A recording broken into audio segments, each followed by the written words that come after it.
When it comes to Skywalker Ranch, you worked with them on the sound. Talk a little about how you were able to implement that into this game. Yeah, so we're working in the same way we went to the archives and scanned all the props from the movies. We also got access to Skywalker sound and the audio library. So a lot of most of the audio you hear is actually from the original movies. We actually got the source material to work with. And on top of that, we were also working with the Atmos system, the latest Dolby system, where actually you create this 3D environment, which is quite awesome. So you get the soundscape of the game is just amazing and something you haven't heard in any game before. When it comes to the game, can you talk a little about the actual goals heading in, what you're trying to accomplish with having this huge universe to play with? Well, the goal for us was to create the game of Star Wars Battlefront is about this, huge multiplayer battles. It's about, placing you on the battles of the original trilogy. So that was our main focus. How do we kind of create your favorite battle fantasies from these movies? So everything we're doing is kind of circling around that theme.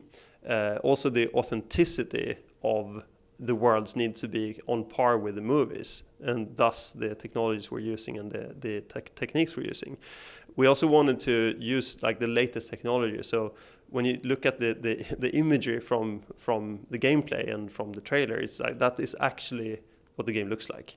And I think that's super important for people to understand that we put a lot of love into recreating with the latest technology that we have at our hands these environments and these props to really place you in these worlds. And then of course the whole connection with Lucasfilm that adds authenticity to the whole project. Even if we're doing things that is outside of the movies, it's still approved by Lucasfilm. And I think it's important for us, and it's important for the fans to understand that we have this relationship. Can you talk a little about the different types of gameplay and multiplayer there is, and if you want to use Endor as an example, since you've been showing that here at Celebration? Well, I can't really talk too much about the game modes and the specifics. Right now, we're saving that for later. But at its core, the goal for us is to make a game that's fun to play. We know that you can make a game that looks amazing, but if it's not fun to play, it doesn't have any value. So to us, that's been key. It's the thing that we work with the most to get the fun factor up and actually fitting the game and making it work in a system where you have the ground battles, you have the flying vehicles, and everything needs to fit together. And then on top of that, we have the heroes, which should also then fit into this mix. So it's a very complicated puzzle, and I think when we show the game, give hands-on, I think people will understand what I'm talking about. Well, during the demo, you mentioned as many as 40 people can play at once, and some of the larger, that's what I was trying to get at. Yeah, so what we're doing is that we will have scale battles that are from the small to the big, up to 40 players. And also then mixing that with vehicles and more infantry-focused game modes.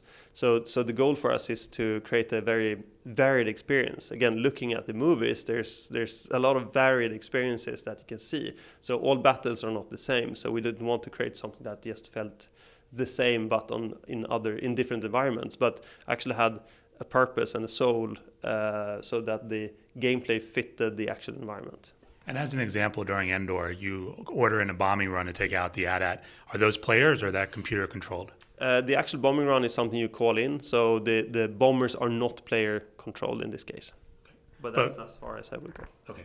And when it comes to missions, talk a little about that, the single player and then multiplayer when it comes to missions. Yeah, so missions is kind of the offline component, meaning that you can play that either alone, or you can play them in split screen with a friend, or you can play them online with a friend. So it's more about your personal experience and the way you want to play something, rather than multiplayer being the core of the game, focusing more on the big battles and you versus other human players.